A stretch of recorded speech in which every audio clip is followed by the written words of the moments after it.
샬롬, 주님의 이름으로 여러분 모두를 환영합니다. 입문서를 통해 만나는 기독교, 벌써 네 번째 시간을 맞이하게 되었습니다. 한 가지 양해의 말씀 드리는 것은 원래 저희가 화요일날 업로드를 해야 되는데 아시다시피 지난주에 굉장히 많은 비가 오는 바람에 제가 스튜디오로 접근할 수가 없어서 부득불 이번 주는 좀 늦게 업로드가 되었습니다. 약속된 시간에 성실하게 업로드하지 못해서 너무 죄송하고요. 그 대신 오늘 강의 너무 길지 않게 열심히 해보도록 하겠습니다. 지난 우리는 세 번의 시간을 통해서 여행의 이유, 다윗과 골리앗, 예루살렘의 아히만이라고 하는 책을 함께 읽었습니다. 어떤 책은 가볍게 읽을 수 있는 책이었고 어떤 책은 굉장히 신중한 내용이 포함되어 있는 아주 무거운 책이었습니다. 하지만 그 모든 책들이 우리의 인생과 우리 영혼 가운데 주는 메시지가 있다고 생각을 하고 열심히 그 책을 여러분께 소개를 했습니다. 오늘은 그 마지막 시간입니다. 이 책은요, 순전히 저의 취향이라고 해야 될까요? 저의 취향으로 선택한 책이었는데 이 책을 읽으면서 저는 이 작가의 인사이트와 이 책에 담겨져 있는 많은 내용이 기독교에 부합되어지는 많은 의미가 있다는 것을 깨닫게 되었고 그것을 함께 나누는 시간 갖도록 하겠습니다. 책 소개를 드리도록 하겠습니다. 여러분, 오늘 저와 함께 만날 책은요, 지리의 힘이라고 하는 책입니다. 아마 요즘 많이 회자가 된 책이기 때문에 아마 들어보셨을 분들이 많으실 것입니다. 이 책을 통해서 우리 여러 가지 것들을 읽어내고 깨달을 수가 있는데요. 이 책의 저자인 틴 마샬, 되게 무섭게 생기셨죠? 이분은 영국 스카이 뉴스 외교 부분 담당자였고요. BBC 기자였습니다. 이분은 특별히 중동 전문의 어떤 분쟁 지역 전문 기자로 오랫동안 일을 했었고요. 현재도 국제문제 전문 저널리스트로 폭넓은 활약을 하고 있는 뛰어난 작가입니다. 이분이 쓴 책들을 보면 이렇게 좀 모아지는 공통 분모가 있습니다. 대단한 지리, 그리고 최근에 발간된 우리 장벽의 시대와 오늘 우리가 함께 읽을 지리의 힘이라고 하는 이 책들, 그가 쓴 책들을 보면 모두 지리 그리고 지정학적인 의미를 탐구하는 데 주제가 있는 책들입니다. 그만큼 그는 지정학적인 부분에서 남다른 인사이트를 뽐내고 있는 뛰어난 작가입니다. 여러분, 이 책을 통해서 우리는 한 가지 재현을 만날 수가 있는데요. 지리는 어떻게 세계의 역사와 문화와 경제마저 바꾸는가? 지리가 과연 역사와 문화와 경제마저 바꿀 수 있는 것인가? 그것에 대해서 작가는 그것이 맞다라고 얘기하고 있습니다. 여러분, 한 민족에게 무엇은 어떻게 작용했는가? 제가 이 책을 읽으면서 상기하지 않을 수 없는 내용이었는데요. 한 민족에게 상황의 힘은 어떻게 작용하는가? 상황의 힘이라고 하는 걸 쉽게 얘기하면 운이겠지요. 한 민족에게 운은 어떻게 작용하는가? 이 상황의 힘을 다른 말로 얘기하면 바로 오늘 책의 제목인 지리의 힘으로 인식할 수가 있습니다.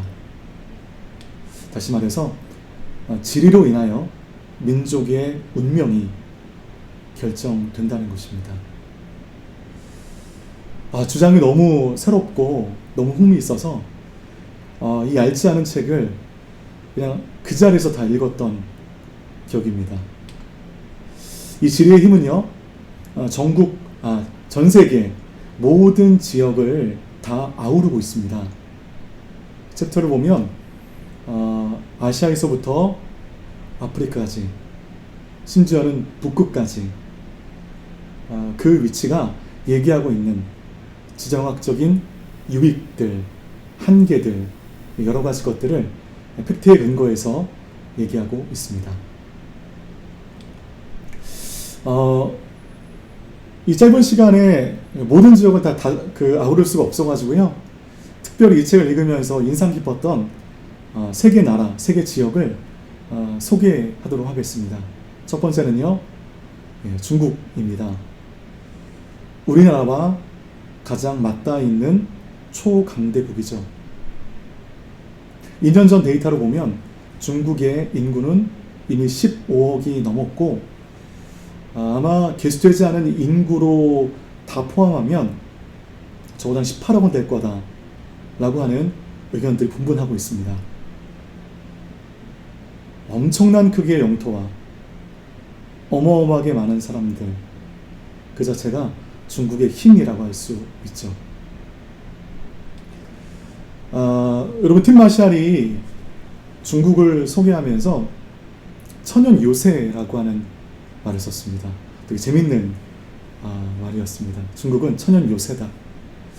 그렇다면 팀 마샬이 중국을 천연 요새라고 하는 근거가 무엇인가에 대해서 책은 말하고 있습니다. 여러분, 역사적으로 몽고가 전 세계를 아울렀던 시대가 있었죠. 몽고 출신의 유명한 장군이고 싸움꾼, 누가 떠오르십니까? 징기스칸이죠. 여러분, 이 징기스칸이 중국을 남하하여 침략하려고 했던 때가 있었습니다. 그런데 그 침략이 여의치가 않았습니다. 왜냐하면 몽고와 중국 본토 그 접경에는요, 어떤 이방인이든 그 남하를 쉽게 하지 못하게 하는 아주 거대한 장벽이 있었기 때문입니다. 그 장벽은 바로 고비 사막입니다. 고비 사막을 뚫어내고 중국 본토를 침략하는 것은 이거 말처럼 쉬운 일이 아니었습니다. 그래서 중국은 고비 사막의 존재에 덕을 보았던 때가 있었습니다. 그리고요, 이 책에서는요, 중국의 마수와도 같은 한 나라가 소개됐는데 그 나라는 바로 인도입니다. 중국과 거의 대등한 인구를 자랑하는, 그리고 엄청난 면적을 자랑하는 잠재성에 있어서는 중국에 지지 않는 인도입니다. 인도가 역사적으로 중국을 침략하고자 했던 순간들이 있었지만, 여러분, 중국과 인도 사이에는 인도의 중국 침략을 용이하지 않게 하는 또한 거대한 벽이 있습니다. 그럼 그 벽이 무엇이죠? 히말라야라고 하는 거대한 장벽의 존재로 말미암아 인도는 중국을 침략하기가 쉽지 않은 지정학적인 한계에 놓이게 된 것입니다. 뿐만 아닙니다. 인도 차이나 반도에 베트남, 그리고 태국, 이런 나라들이 부강했을 때 또 중국을 침략할 수 있었지만, 인도 차이나 반도와 중국 접경 지역에는요, 밀림이 존재합니다. 그 거대한 밀림을 뚫고 중국 본토를 침략하기가 쉽지가 않았기 때문에 이런 천연 장벽으로 말미암아 중국은 큰 침략 없이 그들의 역사를 유지할 수 있었다는 것이죠. 게다가 여러분, 이 땅은요,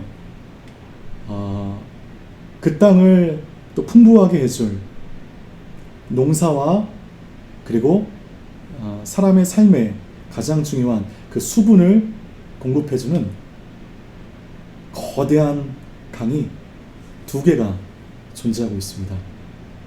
오른쪽으로 바다가 있죠. 사람 살기에 더없이 좋은 환경이 되었고, 이방 민족의 침략으로부터 본토를 지킬 수 있는 천연 장벽이 있었으며, 그리고 거대한 땅 안에 감춰져 있는 그 잠재성, 바로 이것이 중국을 현재 초강대국으로 이끌었던 그런 귀중한 자원이 되었습니다. 그래서 여러분, 팀마샬은요, 지리의 보호만큼은 확실하게 바른 나라가 중국, 나라이다라고 말하고 있습니다. 어떠세요, 여러분? 제 설명을 들어보니까 정말 이 중국 어쩌면 좀 축복받은 나라라고 하는 느낌이 들지 않으십니까? 여러분, 이 중국 지도를 보면요, 중국에는 수많은 강이 있지만 문명을 이룰 수 있을 정도의 아주 큰 강 두 개가 있었습니다. 바로 위쪽에 있는 황허강과 밑에 있는 우리가 너무 잘 알고 있는 양쯔강이죠. 여러분, 황허강과 양쯔강은 서로 연결되지 않고 거의 평행성적으로 존재하고 있습니다. 이 강을 중심으로 서로 다른 문명이 발달되고 있었죠. 근데 이 황허강과 양쯔강이 교차가 된다고 한다면 서로 발달된 문명이 합의를 이루어서 문명에 더 큰 임팩트가 있었을 텐데 황허와 양쯔는 만나지 않습니다.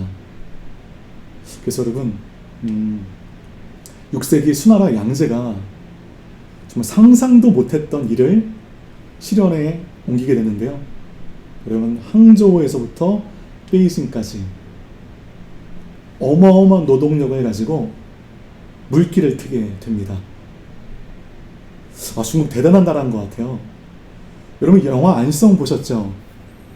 안시성을 공격할 때 중국 당나라는 그 앞에 토산을 쌓았습니다.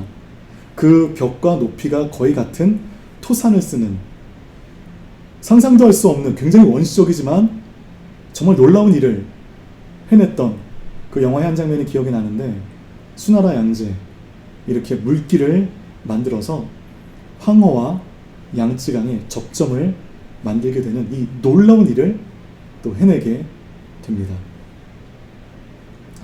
6세기 수나라 양제가 여기에 우쭐했는지 우리나라를 침공해서 르지문덕 장군에게 된통당하고 돌아가죠. 깨소금입니다. 네. 또 이런 역사적인 일들이 있었습니다. 여러분, 그 책을 보면요, 굉장히 흥미로운 내용이 나오는데요. 중국에게는 결코 포기할 수 없는 두 지역이 나오고 있습니다. 여기는 어떤 이유로든 독립시킬 수 없습니다. 반드시 중국 권역 안에 놓아두어야 하는 땅. 중국의 입장에서는 너무나 필요한 곳이지만 그 지역의 입장에서는 자기의 독립을 이루기 어려운 땅. 가능성과 슬픔이 교차하는 땅이죠. 중국이 결코 포기할 수 없는 두 지역 중에 하나는 이 책에 소개된 대로 말씀을 드리면 바로 이곳입니다. 티벳입니다. 여러분, 티벳의 독립을 원하는 많은 움직임을 우리가 해외 뉴스를 통해서 많이 보셨을 것입니다. 티벳 불교의 소승들이 또 몸에 분신까지 하면서 독립하고자 발버둥치지만 그 뜻을 아직도 이루지 못하고 있는 것은 이 티벳 땅이 중국에게는 포기할 수 없는 매우 중요한 땅이기 때문입니다. 이유가 무엇일까요? 여러분, 이 티벳은요, 중국과 인도라고 하는 이 두 거대 나라의 중심부에서 존재하고 있는 지정학적인 위치를 점하고 있습니다. 이 티벳 지역을 점하게 되면 어떤 나라이든 상대국을 높은 곳에서 내려볼 수 있는 이런 지리적인 유익을 점하게 됩니다. 이거보다 더 중요한 것은 저도 오늘 이 책을 읽으면서 알게 되었는데요. 이 티벳 지역이 수원지입니다. 양쯔강과 황허강과 그리고 메콩강의 발원지가 바로 이 티벳 지역입니다.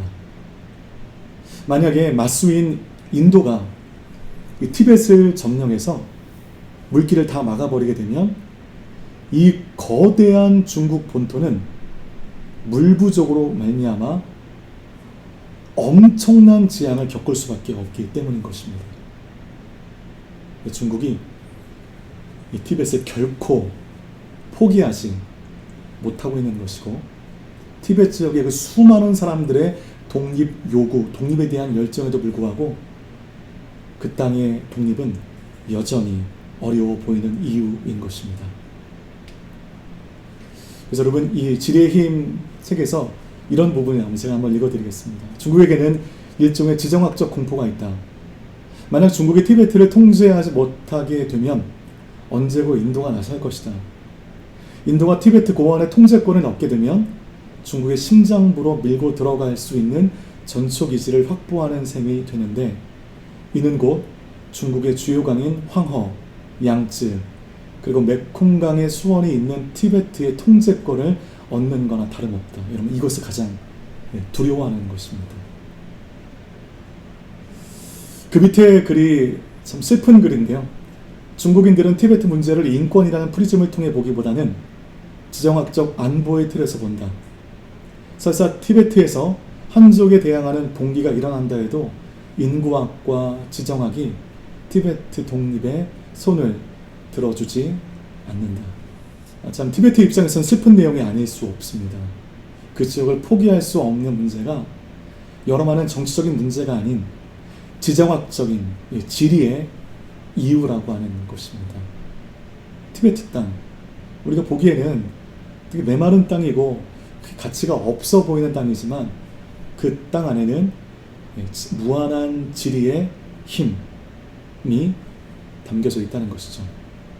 이 글은 지정학적인 위치, 지정학적인 의미가 한 문명과 한 나라 가운데 얼마나 중요한지를 보여주는 글인 것입니다. 중국에게 포기할 수 없는 또 하나의 지역이 있습니다. 이 책에 소개되어지는 지역은요, 또 하나의 지역은 죄송합니다. 티베트를 독립하지 못하게 하는 방법이 있는데요. 잘 기억해 주십시오. 무력으로 압제하는 게 아닙니다. 중국 사람들은 그렇게 어리석지 않습니다. 티베트의 경제 발전을 돕는 거죠. 그리고 여러분, 예전 성경에 나오는 그 아수르의 그 형식을 그대로 취하게 되는데요. 여러분, 아수르는 어떤 나라를 포로로 삼았을 때 그 나라를 어떻게 취했냐면 자기의 나라를 그 식민 나라로 보내는 것입니다. 대거 이주시키는 것입니다. 그래서 그 민족을 혼혈로 하나 되게 하는, 포로국의 입장에서 굉장히 잔인한 정책을 취했는데, 여러분, 이 중국이 바로 그와 같은 거죠. 한족들을 대거 티베트로 이주시켜서 시간이 좀 걸리겠지만 그 나라의 한족화를 이루게 하는 것으로 티베트의 독립을 막고 있는 것입니다. 여러분, 또 하나 포기할 수 없는 지역이요, 신장 위구르라고 하는 지역입니다. 여러분, 이 티베트 이 지역의 종교는 불교입니다. 티베트 불교죠. 우리 한국에 있는 불교와는 그 의미가 다른 불교입니다. 개인적인 고행, 이런 것들을 굉장히 중요시 여기는 불교이죠. 여러분, 신장 위구르는 어떤 종교일까요? 신장 위구르는 이슬람교입니다. 여러분, 이 지역이 중국의 입장에서 중요한 이유는 이와 같습니다. 무려 8나라의 국경선이 이 신장 위구르 지역에 존재합니다. 여러분, 스탄 나라들 있잖아요. 그 나라 8나라와 국경을 맞대고 있습니다. 그리고 이 지역이 중국에서 굉장히 중요한 것인데 바로 원유 생성지입니다. 굉장히 많은 양의 원유가 나오고 있습니다. 그리고 이 지역에 중국의 핵실험장이 있다고 하니 신장 위구르 지역이 얼마나 중국의 입장에선 중요한 지역인지 모릅니다. 신장 위구르도 여러분, 티베트과 같이 오랫동안 독립을 위해서 굉장히 많은 노력을 하고 있는 땅이지만 그 지역의 그 지역의 독립도 쉽지 않아 보이는 것은 그 지역이 가진 지정학적인 유익, 지리의 힘 때문인 것입니다. 여러분, 신장 위구르 지역의 독립을 막는 방법은요, 첫 번째, 무자비한 탄압 필요 없습니다. 이 이슬람교도들이 이 티베트 불교보다 좀 더 공격적이고 조금 더 이게 액티브한 지역이기 때문에 이러한 무자비한 탄압이 필요했나 하는 생각을 하게 되었고요. 두 번째는 역시나 마찬가지로 경제 발전을 돕는 것입니다. 그리고 한족들을 대거 이주시켜서 이제 이 신장 위구르 지역은요, 거의 한족이 원래 있었던 민족들보다 더 많이 살고 있는 땅이 되었습니다. 중국의 전략이 지금 들어맞고 있는 것입니다. 여러분, 남중국해에 대한 이야기가 나오는데요. 남중국해, 바로 인도 차이나 반도와 필리핀 요 사이에 있는 거대한 바다를 남중국해라고 합니다. 여러분, 이 남중국해는요, 진짜 여러 많은 나라가 마주하고 있는데요. 그냥 이 지도로만 봐도 베트남, 말레이시아, 브루나이, 필리핀, 그리고 일본이라고 하는 주요 5개국이 인접해 있는 바다입니다. 여러분, 이 바다를 중국이요, 영유권을 주장하는데요. 이렇게 무리하게 영유권을 주장합니다. 얼마나 많은 갈등이 있겠습니까? 참 중국 참 너무한다 싶어요. 여러분, 영유권을 주장하기 위해서는 근거가 있어야 됩니다. 여러분, 이마만큼의 영유권을 주장하기 위해서는 이 모든 영유권의 시발점이 되는 남중국해에 자기 영토가 있어야 됩니다. 그런데 남중국해 안에는요, 어떤 의미 있는 사람이 살고 있는 그런 섬들, 이런 영역이 없습니다. 이 문제를 중국이 어떻게 해결하는가?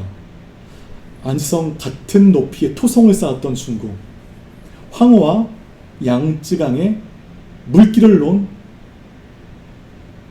이 대단한 민족, 이 중국이요, 역시 대단한 일을 펼치게 됩니다. 바로 요 지역에 있는 사람이 살지 않는 암초로 된 섬이 있는데요. 피어리크로스라고 하는 이 암초로 되어 있는 이 섬을요, 완전히 개간을 해서 군사 시설이 있는 섬으로 만들어 버립니다. 이것을 근거로 영유권을 주장하는 것입니다. 봐라, 여기 사람이 살고 있다. 우리 중국인이 살고 있다. 의미 있는 곳이다. 그래서 영유권을 주장하는 것입니다. 대단해요. 그리고 저는 이 중국을 보면서 참 인간의 욕심이 어디까지 가는가 하는 이 욕심의 측면을 보지 않을 수 없었습니다. 정말 많은 것을 가졌지만 그 많은 것에 그치지 않고 더 많은 것을 얻기 위한 강대국의 몸부림. 어쩌면 국제사회 속에 응당 취할 수 있는 국가의 유익을 위한 그들의 행위가 되겠지만 이 중국의 이 행태를 보면서 씁쓸한 마음을 감출 수가 없었습니다. 두 번째 나라입니다. 미국을 보도록 하겠습니다. 여러분, 거대한 땅덩이를 자랑하는 나라. 여러분, 미국 잘 아실 것입니다. 또 많이 가보셨을 것입니다.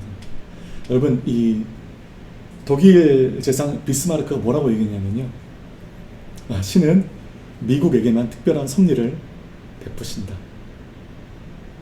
정말 질투심 어린 말을 했습니다.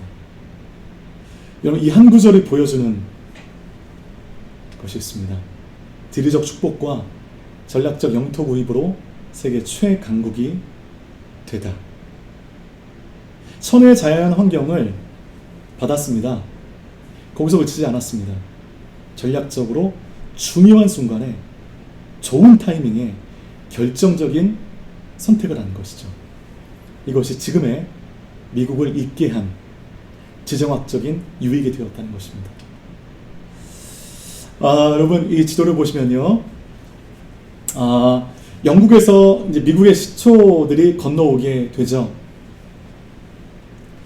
이 동부 지역에서요, 서부 지역으로 넘어갈 수 없게 만드는 또 지정학적인 방어선이 있습니다. 팔레치아 산맥입니다. 굉장히 높은 고원지대이기 때문에 서쪽으로 나아가는 것을 자연적으로 막고 있는 마치 벽과 같은 산맥입니다. 나중에는 이곳을 넘어서 서부개척 시대로 나가게 되죠. 이 책에서 많은 부분 할애하고 있는 내용은 바로 이 지역입니다. 루지애나 주입니다. 여기가 원래 프랑스 식민지였습니다. 여기는 프랑스가 관할하고 있는 지역이었죠. 그런데 프랑스는 그 당시 영국과 아주 지리한 싸움 가운데 있었고, 그리고 프랑스와 굉장히 멀리 떨어져 있었기 때문에 여기 있는 군인들도 굉장히 많이 지쳐 있었고요. 그래서 여러분 이 지역을요, 미국에게 헐값에 넘기게 됩니다. 그러니까 이 지역을 미국은 피 한 방울 흘리지 않고 얻게 된 것이죠. 여러분 이 루지애나 주가 정말로 중요한 이유는 이 루지애나 주를 관통하여 이 북쪽으로 올라가는 미국의 젖줄과도 같은 굉장히 중요한 강이 있습니다. 바로 미시시피 강입니다. 이 미시시피 강은요, 보통 이 아프리카와 좀 비교를 하면 아프리카에도 많은 큰 강들이 있는데 그 강은요 쭉 가다가 폭포가 있고 쭉 가다가 또 폭포가 있고, 이렇기 때문에 어떤 물건을 싣고 이렇게 운송하기가 여의치가 않은 곳이 아프리카에 있는 강들입니다. 그런데 이 미시시피는요 아주 평온한 강입니다. 폭포가 없습니다. 때문에 여러분 이 미시시피 강을 통해서 이 미국 땅의 산업이 굉장한 활력을 갖게 됩니다. 많은 물동량이 미시시피 강을 통해서 미국 그 안까지 운송되게 되고요.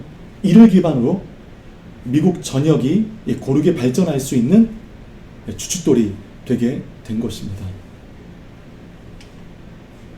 여러분 이 루지애나주를요 1,500만 달러에 구입했다고 합니다. 그 당시 1,500만 달러, 지금도 그렇지만 결국 작은 돈은 아니죠. 하지만 이 지역이 가지고 있는 지정학적인 가능성, 그리고 미국 본토에 준 유익의 측면으로 보면 1,500만 달러는 헐값이었다는 것이죠. 그래서 세계에서 가장 훌륭한 내력 수로 수송권을 1,500만 달러라고 하는 헐값에 확보했다라고 틴 마샬은 이야기하고 있습니다. 여러분 이 텍사스 지역, 그리고 캘리포니아 지역, 이 애리조나 지역, 이 뉴멕시코 지역, 여러분 4개의 지역의 공통점이 뭔지 아십니까? 얼마 전까지만 해도 이 4개 지역은 멕시코에 편입되어 있는 멕시코의 영토였습니다. 여러분 이 지역을 비록 전쟁이라고 하는 수단을 통해서 미국은 얻게 됩니다.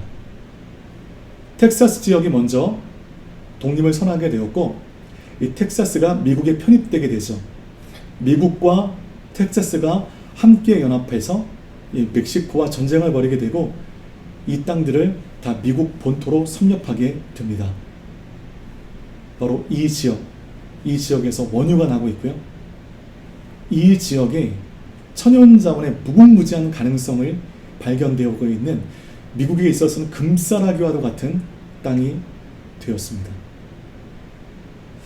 이렇게 보면 미국은요, 이 천혜의 자연 조건을 가지고 있지만 그때그때마다 적절한 선택과 기가 막힌 선택으로 말미암아 나라의 흥망을 더 북돋았다는 것을 역사를 통해서는 발견할 수가 있습니다. 그 절정이 무엇인가? 알래스카이죠. 알래스카는 원래 러시아 땅, 소련의 땅이었습니다.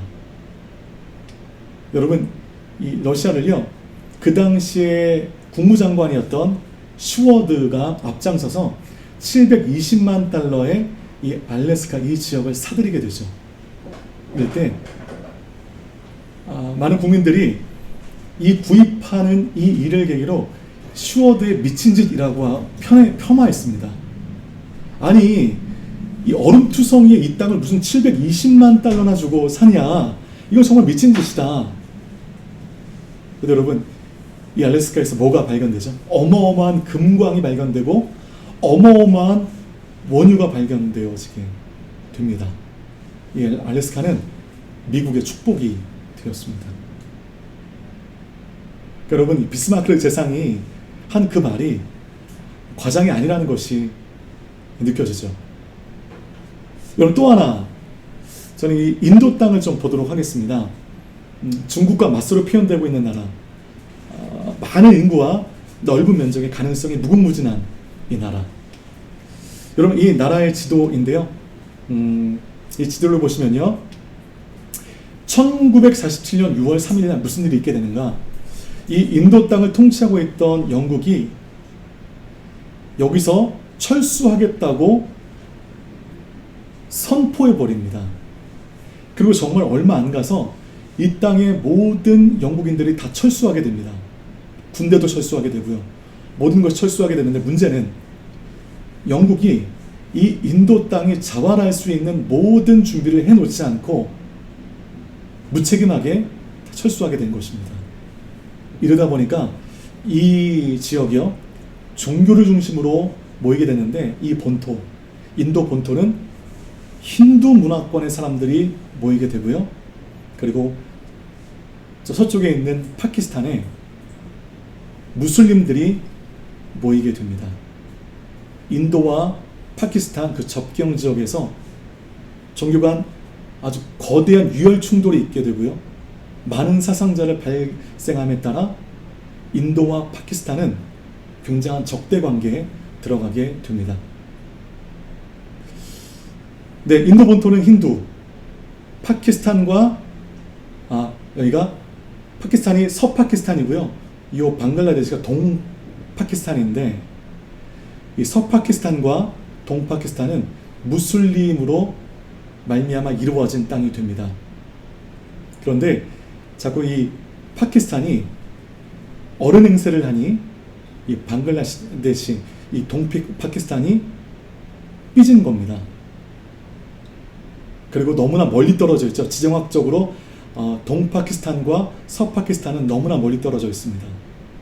한 나라로 하나 될 수 없는 한계를 보이게 되고, 서파키스탄은 지금의 파키스탄, 동파키스탄은 지금의 방글라데시라고 하는 나라로 나눠지게 됩니다. 잠무 카슈미르라고 하는 이 지역, 제가 아울리치로 3개월 동안 살아봤던 지역인데요, 예나 지금이나 굉장히 위험한 땅입니다. 파키스탄, 인도, 중국이 접하고 있는 곳입니다. 굉장히 많은 유혈 충돌이 있는 곳이죠. 이 지역이 천연자원이 있을 뿐더러 세 강대국이 함께 맞닿아 있는 곳이니 많은 갈등이 빚어지고 있는 곳입니다. 그러니까 파키스탄과 인도와 중국의 관계를 여실하게 보여주고 있는 땅이 바로 잠무 앤 카슈미르인 것입니다. 이것이 바로 영토 및 수원지로서 이 세 나라 가운데 포기할 수 없는 굉장히 중요한 지리적인 요건을 가지고 있는 곳이고, 현재는 인도가 행정으로 귀속되어 있는 곳입니다. 312페이지에 보면 다음과 같은 글이 있습니다. 파키스탄은 지리적, 경제적, 인구학적, 그리고 군사적으로도 인도보다 한참 뒤처진다. 게다가 국가 정체성 또한 인도만큼 강하지 않다. 반면 인도는 넓은 면적과 문화적 다양성, 각종 분리주의 움직임에도 불구하고 인도의 정체성이라고 하는 통합된 개념으로 탄탄한 세속적 민주주의를 건설했다. 그러나 파키스탄은 독재로 점철된 역사를 지닌 이슬람 국가인데다 국민들도 국가보다는 자기가 문화적으로 속한 지역에 더 높은 충성도를 지닌다. 만약 동파키스탄과 서파키스탄이 지금처럼 떨어져 있지 않고 같은 곳에 모여 있었다. 그래서 이 땅이 이슬람권으로 하나 될 수 있었다 라고 한다면 어떤 일이 일어날지 모르는 거죠. 어쩌면 동파키스탄과 서파키스탄이 하나 될 수 없는 너무나 먼 지리적인 한계를 가지고 있었기 때문에 지금의 인도, 무한한 가능성과 큰 힘을 가진 인도로 성장할 수 있었던 것이다 라고 작가는 말하고 있습니다.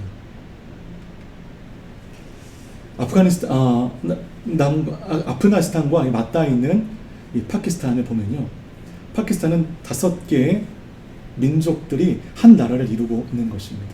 이 말이 뭐냐면요, 온전한 하나를 이룰 수 없는 이 민족적 한계를 가지고 있다는 거죠. 인도는 그렇지 않습니다. 인도는 하나의 문화, 그리고 많지 않은 인종으로 하나 될 수 있는 그 하나의 가능성을 가지고 있는 나라이지만, 이 파키스탄은 이와 같은 지리적 한계, 민족적 한계가 있다는 것입니다. 여러분, 강의를 마무리하면서 이 책이 말하고 있는 것이 바로 이것입니다. 지리적 결정론. 인간 문화와 사회 조직의 여러 가지 유형이 지리적 요인에 의하여 결정된다고 제시하는 관점이고요. 이 지리적 결정론은 어느 정도는 맞습니다. 바로 그것을 팀 마샬이 이 책을 통해서 계속 얘기해 주는 것이고, 전 세계가 바로 이 지리적 결정론에 벗어나지 않는다는 것을 얘기해 주고 있습니다. 나아가 여러분, 이것은요, 본성 대 양육이라고 하는 중요한 문제를 우리에게 던지고 있습니다.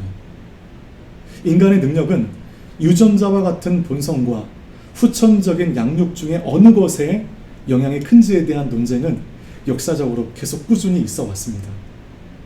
지리의 힘은 이 본성의 측면에서 이 본성의 힘을 주장하고 있는 것입니다. 그렇다면 여러분, 이 책을 읽어보시고 나서 여러분들이 이 본성과 양육 사이에서 여러분들은 어느 것에 더 큰 가치가 있는지, 더 큰 가능성이 있는지 어떤 생각을 가지실지 굉장히 궁금합니다.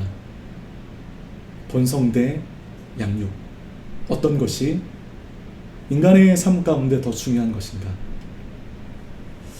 그래서 여러분, 이 책을 읽으면서 지리는 인간 본성의 욕망을 자극하는 촉매제라고 하는 느낌을 받게 되었습니다. 무슨 말이냐?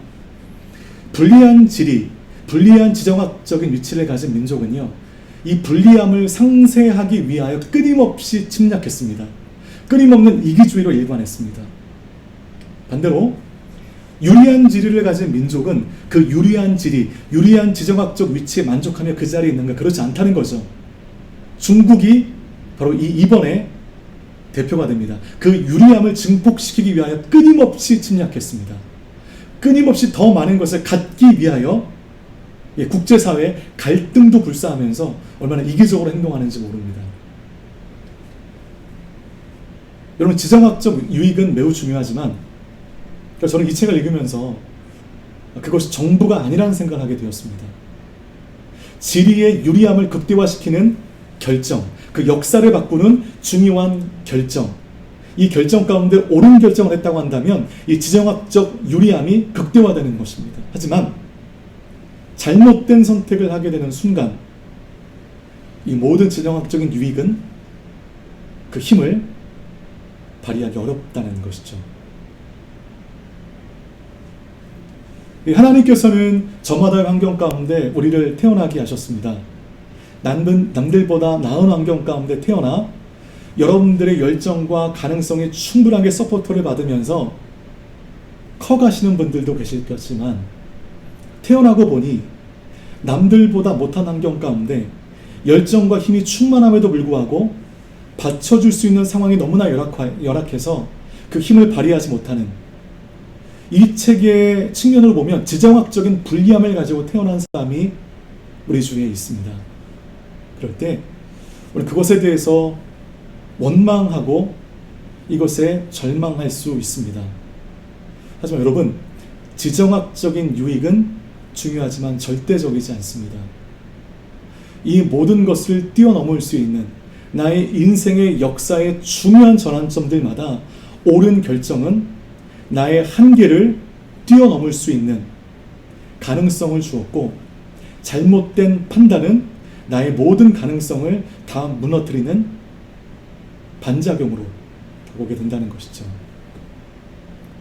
이 강의를 들으시는 특별히 청년분들이 계시다고 한다면 여러분의 불리한 지정학적 위치에 절망하지 않았으면 좋겠습니다. 나의 본성, 태어나고 보니 마주한 나의 환경은 충분히 상쇄될 수 있습니다. 물론 어렵고 많은 노력이 기울여야 되겠지만, 저는 본성보다는 양육이 중요하다고 믿습니다. 그것이 또 하나님의 가르침이라고 믿습니다. 유리한 지정학적 위치를 가지고 살아가시는 여러분들이요, 겸손하십시오. 인생의 중요한 순간에 기도하는 마음으로 옳은 결정하십시오. 인생에 불리한 지정학적 위치로 말미암아 고통받는 여러분들이요, 힘을 얻으십시오. 여러분들의 삶은 태어난 그 환경에 기인하여 불행하지 않을 것입니다. 제가 지리의 힘이라고 하는 이 책을 읽으면서 느꼈던 내용입니다. 이렇게 해서 여러분, 강의를 마치도록 하겠습니다. 지난 4번의 강의 열심히 준비한다고 했지만 졸강이었습니다. 이 졸강을 또 찾아주시고 들어주시고 또 격려해 주셔서 감사드립니다. 이번 강의를 준비하면서 제 부족함을 많이 깨달았습니다. 더욱더 발전하는 이글탕 목사가 되도록 하겠습니다. 지난 4번의 시간 속에서 저와 함께 또 4권의 책을 함께 읽어주신 모든 성도님들, 모든 청년들 감사드리고요. 늘 주님 안에 승리하는 여러분의 인생이 되기를 바라겠습니다. 기도하겠습니다. 하나님 아버지, 오늘 함께 나눈 그 책을 통해서 불리한 우리의 삶 가운데 절망하지 아니하고 주님 부어주시는 인생에 대한 가능성과 옳은 판단을 통하여 하나님께서 부르신 그 부르심의 상을 향하여 늘 승리하는 모든 성도님들 되게 하여 주옵소서. 예수님의 이름으로 기도하옵나이다. 아멘. 여러분 감사합니다.